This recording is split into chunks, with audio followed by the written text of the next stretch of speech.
نوید جو تھا یہ ایک لاہور سے کسائی بلایا گیا تھا، اور یہ کسائی اس انداز میں بلایا گیا تھا کہ ان کے آپس میں کچھ جو مبینہ طور پہ رپورٹ کیا جا رہا ہے کہ غالباً یاسمین کے اس کے ساتھ کچھ معاملات تھے۔ ان لوگوں کو دیکھیں، ان کے جگرے میرا خیال ہے اسٹیل کے ہوں گے، کہ جن لوگوں نے اس کو پھر چھرا لگایا، پھر خون بہا، پھر بتا رہے ہیں کہ اس کا پیٹ کاٹا تو اس بیچ میں سے آنتڑیاں بھی نکلی، آپ سوچ رہے ہیں، پھر اس کے جسم کے مختلف حصے کرنا، اور مطلب کہ مرڈر انہوں نے میرا خیال ہے 2-2.5 منٹ میں کر دیا ہوگا، لیکن اس کے بعد جس انداز میں اس کی باڈی کو ڈسپوز کیا جا رہا تھا اس میں ان کو 4 یا 5 گھنٹے لگے ہوں گے۔ چہرہ، ہاتھ اور پاؤں کو الگ سے رکھ کے جلا کے اور دور پھینکنے کا ایک بڑا مقصد یہ تھا کہ اس خاتون کا جسم کہیں سے نالے سے برآمد ہو بھی جاتا ہے، جب اس میں سے کسی قسم کی کوئی شناخت نہیں ہو پائے گی کہ چہرہ کس کا ہے، اس کے ہاتھ کے کوئی تھم امپریشن نہیں مل پا رہے، اس کا پاؤں نہیں ہے، مطلب کہ اس کی ظاہری طور پہ باڈی مکمل ہی نہیں ہو رہی، تو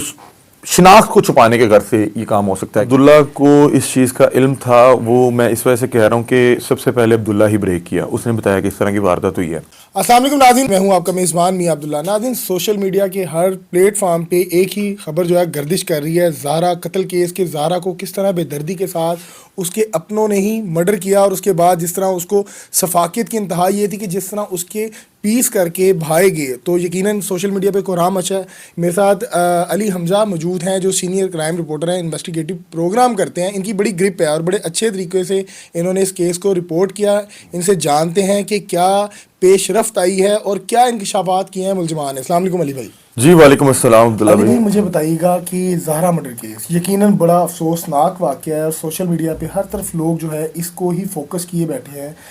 آپ کی سلمان قریشی صاحب سے بھی ملاقات ہوئی، اور آپ تمام جو لاحقین سے ان سے بھی ملاقات کر کے آئے اور ان کے موقف لیے۔ کیا سمجھتے ہیں، کیا پیش رفت آئی ملزمان نے، کیا انکشافات کیے ہیں کہ کیوں یہ مرڈر کیا انہوں نے؟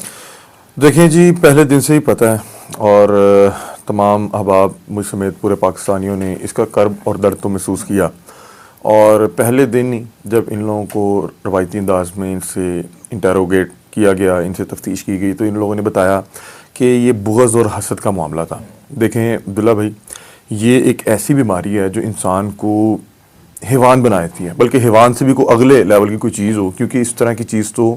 حیوان بھی نہیں کرتا نارملی۔ تو یہ بغض اور حسد تھا، جس میں لوگ نارملی کہتے ہیں کہ جی عورت کو فلاں مرد نے مارا، اور مرد جو ہے عورت کی کامیابی یا ترقی نہیں دیکھ سکتی، لیکن آپ اگر تھوڑا سا گراؤنڈ میں جا کے دیکھیں گے تو آپ محسوس کریں گے کہ عورت کی سب سے بڑی دشمن عورت ہی ہے۔ اگر تو عورت ساس کے روپ میں ہے تو اس نے اپنی بہو کو تنگ کیا ہوا ہے، اور اگر بہو اسٹرانگ ہے تو اس نے اپنی ساس کو تنگ کیا ہوا ہے، ٹھیک ہے۔ مرد کو استعمال کیا جاتا ہے، ساس طاقتور ہوگی تو اپنے بیٹے پہ اثر انداز ہو کے بہو کی زندگی جیرن کر دے گی، اور اگر بہو طاقتور ہوگی تو اپنے ہسبینڈ پہ انفلوئنس کر کے ماں باپ کی زندگی تباہ کر دے گی۔ ہم نے اس طرح کی ہزاروں سٹوریز دیکھی ہیں۔ یہاں پہ یہ تھا کہ جو قدیر تھا، جو ان دونوں ساس اور بہو کے درمیان ایک کڑی تھی، وہ سعودی عرب تھا، ٹھیک ہے۔ تو بجائے کہ لڑائی قدیر کے اینگل سے ہو کے جاتی کہ ماں نے کچھ کہا قدیر کو اور قدیر نے آئے کہا، یا بیوی نے کچھ کہا اور قدیر نے آ کے ماں کو کہا، وہ ممکن نہیں تھا کیونکہ قدیر دوسرے ملک بیٹھا ہوا تھا۔ تو ان خواتین کا جو بھی معاملہ چل رہے تھے حسد اور بغض کے حوالے سے، وہ آپس میں ہی چل رہے تھے۔ اب جو سغرا بی بی ہے، اس کے شوہر انتقال کر چکے ہوئے ہیں، لیکن جب ہم نے اہل علاقہ سے پتہ کیا تو انہوں نے کہا کہ سغرا بی بی کے شوہر بھی عرصہ دراز بیرون ملک کام کرتے رہے۔ پھر اس کے بعد جو اس کی بدبخت بیٹی تھی یاسمین، جس نے باقاعدہ طور پہ اس قتل میں اپنی ماں سغرا بی بی کا ساتھ دیا، اور باقاعدہ طور پہ بتا رہے ہیں کہ اس کے پیٹ پہ بیٹھی رہی، جب اس کو قتل کر رہے تھے اس کے پیٹ پہ بیٹھی رہی، اور یہ جو سغرا بدبخت تھی اس کے منہ پہ بیٹھی رہی سرانہ لے کے، اور وہ جو نوید تھا وہ ہاتھ اور پاؤں پکڑ کے اس کے وہاں بیٹھا رہا۔ یاسمین کا شوہر بھی بیرون ملک ہوتا ہے۔ اچھا، کہا یہ جا رہا ہے کہ سغرا نے خود اپنی بہو کے جو ہے وہ پیس کیے، پارٹ کیے، کیا یہ ٹھیک ہے؟ اچھا، اس حوالے سے جو ہم نے پولیس انویسٹیگیشن اور جو دوران تفتیش ان لوگوں نے انکشاف کیا، اس میں یہ لوگ بتاتے ہیں کہ شاید پیسز جو تھے وہ نوید کر رہا تھا، کیونکہ آپ یہ نارملی دیکھیں کہ انسانی جسم کے اندر اللہ تعالیٰ نے مسل رکھا ہوا ہے، پھر اس کے بعد اس کا گوشت ہوتا ہے، پھر خون ہوتا ہے، پھر چربی ہوتی ہے، پھر اس کی جو ہے اسکن ہوتی ہے، پھر ہڈی، مختلف چیزیں ہیں نا۔ تو بیسیکلی نوید کو یہ کام سونپا گیا۔ اچھا، نوید کردار کیا؟ ہاں، نوید جو تھا یہ ایک لاہور سے کسائی بلایا گیا تھا، اور یہ کسائی اس انداز میں بلایا گیا تھا کہ ان کے آپس میں کچھ جو مبینہ طور پہ رپورٹ کیا جا رہا ہے کہ غالباً یاسمین کے اس کے ساتھ کچھ معاملہ تھے۔ دیکھیں، ایک شخص جو آپ کا کہیں دور سے کوئی رشتہ دار لگتا ہے، اور ڈائریکٹ رشتہ دار بھی نہیں ہے، کوئی آپ کے رشتہ دار نے اس کو لے پالک کیا ہوا ہے، وہ شخص ایک خاتون کے گھر 3 یا 4 دن آ کے ٹھہرا، تو آپ سوچ سکتے ہیں کہ 3-4 دن وہ کیسے ایک نامحرم عورت کے گھر آ کے وہ ٹھہر سکتا ہے. پلاننگ کے حصہ تھا, پلاننگ کا حصہ تھا. یاسمین کے گھر 2-3 دن یہ رہا ہے, اور یاسمین کا اپنا ہسبینڈ بھی باہر ہے, اس کے شوہر کی غیر موجودگی میں ایک غیر مرد آ کے اس کے گھر رہ رہا ہے, اور پھر وہ آپ کے کہنے پہ ایک اتنی گھنونی جو واردات ہے اس کا حصہ بننے جا رہا ہے. تو میرا خیال ہے 10 یا 15 ہزار کے لیے تو کوئی بھی یہ کام نہیں کرے گا. ٹھیک ہے, اتنا تو عقل و شعور ہر بندے کے پاس ہے. آج کل آپ کو پتہ ہے کہ ہمارے جو روپے کی قدر و قیمت گر گئی ہے, تو 10-15 ہزار میں کوئی بندہ تو کسی کو یہ کہہ دینا کہ 10-15 ہزار میں میری گاڑی ٹھیک کروا کے لے آؤ, تو بندہ نہیں جاتا کہ بھائی یہ 10-15 ہزار میں گاڑی پہ لگاؤں گا یا اپنے پاس رکھوں گا. تو 10-15 ہزار میں ایک بندہ قتل کے بعد گوشت کے پیس کرنے کے لیے تیار ہو گیا, تو اس کا کوئی نہ کوئی تو اس کے اندر کوئی اور چیز جو ہے اس کو کھچاؤ دے رہی تھی نا, مجبور کر رہی تھی کہ وہ اس کے کہنے پہ یہ واردات کریں. پھر یاسمین, میں جیسا وہ بتا رہا ہوں کہ سغرا بی بی کا ہسبینڈ ایک تو انتقال کر گیا, لیکن ساری عمر وہ اپنی بیوی کے ساتھ نہیں رہا. زارا جو بدقسمت بچی تھی جس کو اس کے بیٹے کے سامنے اس کو قتل کیا گیا, پھر ٹکڑے کیے گئے, اس کا ہسبینڈ قدیر وہ بھی یہاں پہ موجود نہیں تھا, وہ بھی بیرون ملک جو ہے جاب کیا کرتا تھا. اور جو یاسمین ہے اس کا ہسبینڈ بھی یہاں پہ موقع پہ موجود نہیں تھا. اس کے علاوہ سغرا بی بی کی ایک اور بیٹی ہے صبا, جو اس کے جیٹھ کے گھر بیائی گئی تھی, اس کو بھی گرفتار کیا گیا. اس کا ہسبینڈ بھی یہاں موقع پہ موجود نہیں تھا. مطلب کہ آپ یہ دیکھیں کہ کوئی ان تمام جو خواتین تھیں ان کے سر پہ جو ان کا کوئی گھر کا سربراہ موجود نہیں تھا, اور ان کے ذہن میں جو بدبختی آ رہی تھی یہ وہ کیے جا رہے تھے. اب نارملی آپ اس کیس میں ایک اور جو عجیب و غریب چیز دیکھیں گے وہ یہ ہے کہ نارملی جو آپ اس طرح کے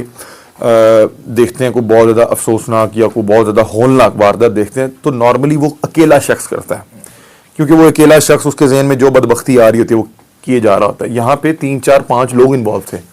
اور کسی ایک کے بھی جو ہے دل میں یا دماغ میں 1 منٹ کے لیے بھی خوف نہیں آیا. مطلب کہ جس خاتون کو عموماً ہوتا ہے نا کہ کبھی بندہ مرڈر کر دیا تو بندہ فوراً سوچتا ہے کہ یار یہ میرے سے کیا ہو گیا. آپ یہاں کیا سمجھتے ہیں کہ اس خاتون نے اس کو پلاننگ کے ساتھ مارا, اور مارنے کے بعد اس کے جسم کے ٹوٹے کیے, ٹوٹے کرنے کے بعد وہ پھینکے, اور ایک دفعہ بھی وہ گھبرائی نہیں, کیونکہ شبیر جو ہے اسی رات اس گھر میں چلا گیا تھا, اس کا زارا کا باپ. تو کیا وہ کس سوچ کی, آپ نے پہلے بھی ایسے انویسٹیگیٹو پروگرام دیکھیں اس پورے کیس میں جب ہم لوگ اہل علاقہ کے پاس گئے اور ان کے رشتہ داروں سے بات کی, تو وہ بار بار کہہ رہے تھے کہ یہ خاتون پہلے بھی تعویذ, دھاگا, ٹونا اس طرح کی چیزیں کیا کرتے تھے. آپ ایک چیز دیکھیں گے کہ جو لوگ اس طرح کی عملیات کے ساتھ منسلک ہوتے ہیں, وہ جب بھی کوئی بدبختی کرتے ہیں تو اس میں اسی طرح کی کوئی واردات ہوگی کہ جسم مارنے کے بعد کاٹا گیا, خون نکالا گیا, خون پیا گیا, یا اس طرح کی چیزیں یہ لوگ کرتے ہیں. پتہ نہیں یہ اس عملیات کا حصہ ہوتا ہے یا کیا ہوتا ہے, ان لوگوں کا اس حوالے سے باہر ڈر خوف اتر گیا ہوتا ہے. آپ سوچیں کہ ایک مرڈر کرنے کے بعد مطلب کہ نارملی ایک انسانی فطرت ہے کہ اس سے جب بھی کوئی حرکت ہو جائے گی, غلط حرکت ہو جائے گی, یا کوئی ایکسیڈنٹ ہو جائے گا, یا کوئی اچانک کوئی بھی مطلب کہ وہ دانستہ کرے یا غیر دانستہ کرے, فوری طور پہ اس کے اندر ایک اللہ تعالیٰ نے سسٹم رکھا ہوا ہے کہ وہ فوری طور پہ کہتا ہے کہ یہ کیا کر دیا. اب آپ سوچیں کہ میں اس کو جب اس پہ مختلف ولاگ کیے تو میں اس میں بار بار کہہ رہا تھا کہ مرڈر کرنا اٹس سیلف بہت بڑا کرائم ہے, ٹھیک ہے, لیکن آپ دیکھیں کہ اس کے بعد مرڈر کرنے کے بعد وہ باڈی ایک ثابت ایک ہی پیس میں تھی نا, مطلب کہ اس میں سے خون نہیں ابھی نکل رہا تھا. ان لوگوں کو دیکھیں, ان کے جگرے میرا خیال ہے اسٹیل کے ہوں گے کہ جن لوگوں نے اس کو پھر چھرا لگایا, پھر خون بہا, پھر بتا رہے ہیں کہ اس کا پیٹ کاٹا تو اس بیچ میں سے آنتڑیاں بھی نکلی. آپ سوچ لیں, پھر اس کے جسم کے مختلف حصے کرنا, اور مطلب کہ مرڈر انہوں نے میرا خیال ہے 2-2.5 منٹ میں کر دیا ہوگا, لیکن اس کے بعد جس انداز میں اس کی باڈی کو ڈسپوز کیا جا رہا تھا اس میں ان کو 4 یا 5 گھنٹے لگے ہوں گے. اور آپ سوچیں اس وقت ایک وقت کے لیے کہ اس کمرے کی ہیبت جہاں پہ ان کی سگی بہو جو ہے مختلف حصوں میں پڑی ہوئی ہے, اس کا خون پڑا ہوا ہے, اس کی آنتڑیاں پڑی ہوئی ہیں, اس کا سر اتار کے الگ رکھا ہوا ہے. آپ سوچیں کہ یہ کیسے عجیب یا بدبخت لوگ تھے کہ ان کے دل میں خوف نہیں آیا. مطلب کہ آپ سوچیں, آپ میں یا کوئی بھی مجھ سمیت کوئی بھی پاکستانی اس کمرے میں کسی کو باندھ کے بٹھایا گیا ہوتا تو وہ شاید اس کا دل دھڑکنا بند کر دیتا. علی بھائی آپ کو یاد ہوگا کہ ہم ایک رپورٹ کرنے گئے تھے کیس جہاں 5 مرڈر ہوئے تھے, تو وہاں انسانی خون کی اتنی مہک تھی کہ ہمارے سر جو تھے نا بڑی شدید درد کرنے لگتے تھے. ان کو کیا کیسی طبیعت تھی ان کی, کیسے ان کے جگرے تھے کہ کس طرح دیدہ دلیری کے ساتھ اس کو ڈسکارڈ کرنے کے بعد اسی گھر میں ڈٹائی کے ساتھ بیٹھے ہوئے کہ ہمیں نہیں پتا خاتون کا. اچھا میں جنرلی بتاؤں, مجھے لگتا ہے اس پورے واقعے میں نا جو ایک بندہ یہ پوری واردات کرتے ہوئے بار بار میرا خیال ڈرتا ہوگا اور بار بار اس کے ذہن میں کوئی چیز آتی ہوگی, وہ ہوگا نوید. کیونکہ وہ یا تو 10 یا 15 ہزار کے لیے کر رہا تھا, یا جو بھی خاتون کے ساتھ انوالو تھی اس کی محبت میں کر رہا تھا. تو اس کو بہرحال کیونکہ اس کے ذہن میں تو زارا کے لیے کوئی بغض یا حسد تو نہیں نہ تھا. اچھا تفتیش میں کہیں ایسا کوئی انکشاف ہوا ہے کہ زارا نے ان کو کسی حالت میں دیکھ لیا ہو, کیونکہ اس طرح اس کو مارنا اور اس طرح اس کی بیٹی کا معاملے شریک ہونا کہیں اچھا دوران تفتیش جو ہمارے پولیس حکام سے بات ہوئی ہے وہ اس چیز کے متعلق بالکل خاموش ہے. وہ کہتے ہیں اس حوالے سے دوران تفتیش کسی قسم کی کوئی بات نہیں کی, اور جو نوید تھا وہ اس گھر میں نہیں رہ رہا تھا, وہ یاسمین کے گھر رہ رہا تھا. اور آپ اور میں اس گھر میں بھی گئے ہیں جب یاسمین کے پاس ایک اپنا, میرا خیال ہے یہ اتنا اس کا گھر تھا یا اس سے بڑا تھا, ایک ہی کمرہ لگ رہا تھا, اس کے پاس اپنا ایک چار دیواری موجود ہے جس کے اندر وہ منہ کالا کر سکتی ہے, تو اس کو کیا ضرورت پڑی تھی کہ اپنی ماں کے گھر جا کے منہ کالا کرے. ٹھیک ہے, تو اس وجہ سے میرا ذاتی طور پہ خیال ہے کہ زارا اس حوالے سے بالکل خاموش ہوگی. ویسے ہی اس کو شاید پتا ہو کہ آپ کو پتا کہ جب اس طرح کی کوئی بات ہوتی ہے, چھوٹا سا علاقہ ہو, گاؤں ہو, تو وہاں پہ یہ بات نکل جاتی ہے. یہ عین ممکن ہے کہ زارا کو جب اہل علاقہ کے حوالے سے یا کوئی گھر میں کچھ اس طرح کی چیزیں پتہ لگی ہوں, اس نے اپنے شوہر کو بتایا ہو کہ اس طرح کے معاملات ہیں اور وہی ایک وجہ بنی ہو. مطلب کہ آپ یہ سوچیں کہ اچانک, میں بھی بار بار اس چیز کو سوچ رہا ہوں کہ کوئی تو ایسا ایونٹ ہوگا نا جس نے ٹریگر کیا ہوگا کہ نہیں یار آج رات یہ کام کرنا ہے یا آج ہی کرنا ہے, اور اس سے پہلے ان لوگوں نے اس کی تیاری کی ہوگی, کوئی نہ کوئی چیز ٹریگر ضرور کی ہوگی. اور اس ٹریگر میں ہو سکتا ہے کہ ایسا ممکن ہو کہ یاسمین کے پاس وہ جو نوید تھا کچھ دن رہا اور وہ بالکل گھروں سے چند فاصلے پہ ہے, تو بہت سے لوگ آتے جاتے بتاتے ہوں گے یا کوئی نہ کوئی چیز ڈسکس ہوئی ہوگی جو اس نے اپنے میاں تک بتائی ہوگی. مطلب کہ اس میں کوئی نہ کوئی چھوٹی سی ایک ایسی ایکٹیویٹی ضرور ہوگی جس نے ان تمام ملزمان کو ٹریگر کیا ہوگا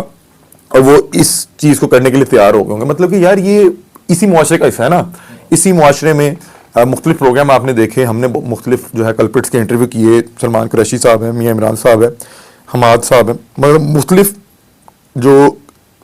کلپرٹس ہیں, جو مجرم تھے, ملزمان تھے, ان کے انٹرویو نارملی ہر بندے نے ٹی وی پہ دیکھا ہوا ہے. اور آپ کو پتہ ہے کہ ہر پاکستانی شہری کو پتہ ہے کہ اس طرح کی کوئی بھی واردات ہو وہ چھپی نہیں رہ سکتی. اس تمام چیزوں کو جانتے ہوئے وہ یہ کر رہے تھے, تو مطلب کوئی نہ کوئی تو ان کے پاس موٹیو ہوگا نا. اور وہ جو بدبخت تھا جس نے 10 یا 15,000 روپیہ, 10,000 پہلے لیا, 5,000 بعد میں لیا, اس نے 15,000 کے لیے نہیں کیا. یہ ہو سکتا ہے کہ اس کو 15,000 اس لیے دیا گیا ہو کہ تم آ جا, پیسے لا کے آ جا, تو تم پیسے لا کے چلے بھی جائیں, اور ہو سکتا ہے اس نے جو ٹوکا خریدا ہو اس کے پیسے, مطلب کہ یہ 15,000 اس کو وہ دیا. اس کے پاس دیکھیں کہ اس کے پاس کوئی ریزن بھی نہیں نہ تھا, مطلب کہ وہ تو زارا کو جانتا ہی نہیں تھا ڈائریکٹلی. وہ جو بھی کر رہا تھا وہ اس لیے کر رہا تھا کہ اس کے دل میں کوئی چیز ایسی ہوگی جس کے کہنے پہ وہ کر رہا ہوگا. مطلب کہ اس کے پاس موٹیو نہیں تھا, نہ اس کو پیسے ملے اس چیز کے لیے. انہوں نے زارا کو مرڈر کر دیا, سگرا نے اور یاسمین نے, اور جو ساتھ دو تھے. مرڈر کرنے کے بعد اس کے سر کو جلانے کی کیا ایسی ضرورت پیش آ گئی؟ کیا اس کو جادو میں کسی طرح شریک کیا جاتا ہے یا کوئی اور, کیا ان کے ذہن میں کیا تھا؟ یار دیکھیں, نارملی جب آپ نے دیکھا ہے کہ ہمارے ہاں روایتی کیسز ہوتے ہیں تو آپ پوچھتے ہیں, کسی ڈھونگی بابے کو بھی پکڑیں تو وہ آپ سے جانور کی سری منگوا لے گا. ٹھیک ہے, اس طرح کی چیزیں منگوائی جاتی ہیں. اب عین ممکن ہے ایک خاتون جس کو پورے علاقے والے جانتے ہیں کہ یہ اس حوالے سے مشہور ہے, ہو سکتا ہے کہ وہ اس چیز پہ کوئی نہ کوئی عملیات کر رہی ہو, عین ممکن ہے. دوسری اس میں اگر ٹیکنیکلی بات کی جائے تو پھر میرا خیال ہے کہ چہرہ, ہاتھ اور پاؤں ایک ایسی چیز ہے جس سے آپ کی شناخت ہو سکتی ہے. ٹھیک ہے, چہرہ, ہاتھ اور پاؤں کو الگ سے رکھ کے جلا کے اور دور پھینکنے کا ایک بڑا مقصد یہ تھا کہ اس خاتون کا جسم کہیں سے نالے سے برآمد ہو بھی جاتا ہے, جب اس میں سے کسی قسم کی کوئی شناخت نہیں ہو پائے گی کہ چہرہ کس کا ہے, اس کے ہاتھ کے کوئی تھم امپریشن نہیں مل پا رہے, اس کا پاؤں نہیں ہے, مطلب کہ اس کی ظاہری طور پہ باڈی مکمل ہی نہیں ہو رہی, تو شناخت کو چھپانے کے غرض سے یہ کام ہو سکتا ہے کہ اس کے جو شناخت والے باڈی پارٹ تھے ان کو علیحدہ سے جلا کے مسح کیا جا رہا تھا. اور دوسرا پتہ کیا ہوتا ہے, ہم نے ابھی کل ایک پروگرام کیا, اس میں یہ ہوتا ہے کہ اگر پولیس کو لاوارث لاش ملے, مطلب ایک لاش ملی ہے جس کی کوئی شناخت نہیں ہو رہی, تو وہ اس کو لاوارث کر کے دفنا دیں گے. اس کی بہت زیادہ انویسٹیگیشن نہیں ہوگی, اس کو کہیں گے جی لاش اس طرح لاوارث ملی, وہ بھی اسی طرح کا کوئی کیس تھا کہ نالے سے لاش اوپر آئی. پولیس ایسی, یہاں پہ میں اب کیا کہوں, کوئی الٹا سیدھا لفظ بول دوں گا کہ لاوارث لاش کسی نالے کسی جگہ سے برآمد ہو جائے, اس کے سر پہ گولی بھی لگی ہو یا اس کے جسم کے حصے ہوئے ہوں, یہ لوگ زحمت نہیں کریں گے کہ جو گرد و نواح کو تھانے ہیں ان سے پوچھ لیں کہ یہاں پہ کسی کا کوئی اغوا کا مقدمہ درج ہوا ہے. ہم نے کل اس طرح کا ایک کیس کیا ہے کہ اس میں اسی طرح کے معاملات تھے کہ مطلب کہ کچھ لوگوں کا مرڈر ہو گیا, ان کی باڈی تحری, تو پولیس نے ڈھونڈ کے اس کو لاوارث کر کے دفنا دیا.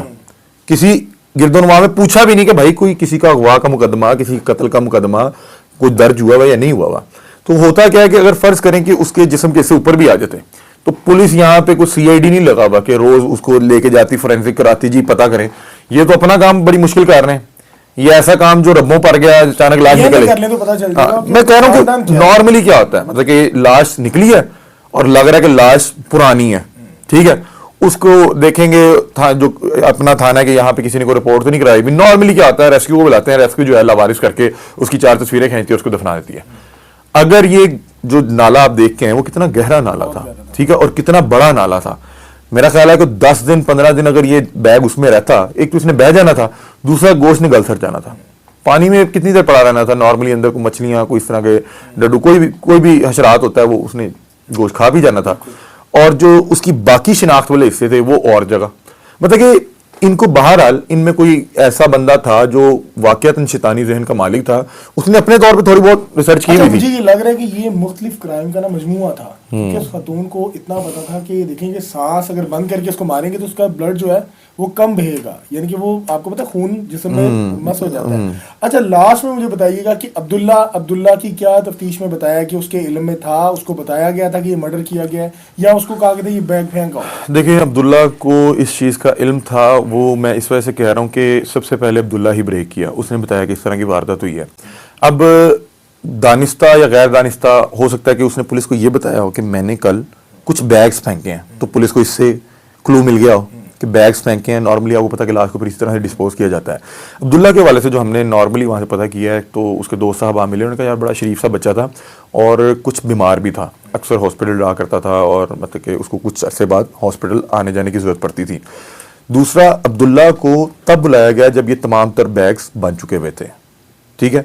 اور یہ خبیث عورتیں تھیں, یہ اپنا گھر تو تباہ کر رہی تھی, ساتھ اپنے سے جڑے رشتہ دار بھی جو ہے, اپنا یاسمین کا بیٹا وہ بیچارہ پھنس گیا, صبا کا بیٹا قاسم وہ پھنس گیا, اور جس کو مارا اس کی وجہ سے جو سغرا بی بی کا اپنا بیٹا تھا اس کا گھر تباہ ہو گیا, ٹھیک ہے, جو اس کا اپنا پوتا تھا اس کی ماں جو ہے وہ چھین لی. اب بدبخت عورت یہی کرتی ہے نا, مطلب کہ اپنا تو نقصان کرے گی, اپنے ساتھ جڑے لوگوں کا بھی نقصان کرے گی. عبداللہ دیکھیں, اب عبداللہ کی اگر آپ تھوڑا سا سمجھیں نا, اللہ نہ کرے کبھی بھی کسی کو اس صورتحال میں پھنسنا پڑے, لیکن فرض کریں کہ عبداللہ کو اچانک سے بلایا گیا اور اس کو ساری چیزیں اس ٹائم پتہ لگ بھی گئیں, بطور بیٹا اس نے اپنی ماں کو کسی طرح سے اس سچویشن سے نکالنے کی کوشش کرنی تھی نا. ایک بچہ جس کی عمر 17-18 سال ہے, وہ بھی مطلب کہ تعلیم حاصل کر رہا ہے, وہ بہت زیادہ شاطر بھی نہیں ہے, بہت زیادہ شارپ بھی نہیں ہے, اس کو معاملات زندگی نہیں پتا. نارملی وہ اپنی ماں کو اس حالت میں دیکھے گا تو کیا کرے گا, اپنی ماں کو بچانے کی کوشش کرے گا نا. وہ دانستہ ہو غیر دانستہ ہو, اس کو نہیں بھی پتا تھا, اس نے پھر بھی پتا ہوتا تب بھی اس نے یہی کرنا تھا کہ میری ماں یہ بدبختی کر چکی ہے, مطلب کہ وہ اس چیز کو سمجھنے سے قاصر تھا کہ کیا ٹھیک ہے کیا غلط ہے. وہ اپنی ماں کی ممتا میں اس کو جو بھی کرنا پڑتا اس نے کرنا تھا, اور وہ دیکھیں وہ اس میں پھنس گیا. بہت سے لوگ یہ کہہ رہے ہیں کہ عبداللہ کو جب بیگ اٹھوایا گیا اس وقت اس کو یہ نہیں بتایا کہ اس میں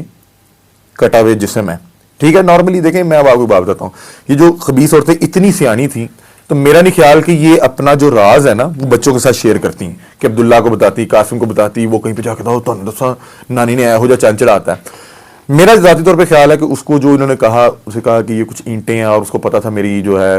نانی جو ہے وہ اس حوالے سے مشہور ہے اور وہ اس طرح کی عملیات کرتی ہے, تو اس کو میرا خیال اینٹیں کہہ کے اٹھوائی گئی. اور پھر میرا خیال ہے جو اس نے دوران تفتیش انکشاف کیا, اس سے جب پوچھا گیا ہوگا کہ تم نے آج کل میں کیا کیا ہے, اور بتا پولیس والے جب آپ کو کھینچتے ہیں اس میں جب اس نے بتایا ہوگا نا کہ مجھے صبح 7 بجے یا 8-9 بجے بلایا گیا, میں نے 3 بیگ چکائے گئے, وہ تو اٹا سیٹ سٹ کے ہیں, تو پھر آپ کو پتا کہ پولیس والا اتنا جو اس کا ذہن چل رہا ہوتا ہے, وہ اس کے اندر کا جو ایک کھوجی ہوتا ہے, اس نے پھر تلاش کر لیا کہ یہ اس طرح سے ہوا ہے, اور پھر جب اسے پوچھا کہاں پھینکا ہے, وہاں سے جا کے پھر گوشت برآمد ہو گئے, تو اس انداز میں یہ لوگ پکڑے گئے. میرا ذاتی طور پہ خیال ہے کہ عبداللہ جو ہے تفتیش کے بعد میرا خیال ہے کہ اس کا اس میں عمل دخل بڑا کم ہوگا, اور میرے مطابق اس کو غیر دانستہ طور پہ اس پوری واردات میں شامل کیا گیا, کیونکہ وہ مارتے اور کاٹتے وقت وہاں پہ موجود نہیں تھا. اس کو ایک بیگ اسی طرح سے اٹھوایا گیا, اس کو میرا نہیں خیال کہ اس کو پتا ہوگا, کیونکہ بدبخت عورتیں جو لاش کا نام و نشان ختم کر رہی ہیں, وہ کیوں اپنے گھر کے کسی چھوٹے بچے کے ساتھ یہ اپنا جو ہے راز شیئر کریں گے کہ وہ بچہ کہیں بھی جا کے منہ کھول سکتے, کیونکہ بچے پہ آپ کا کنٹرول گرپ تو نہیں ہے نا.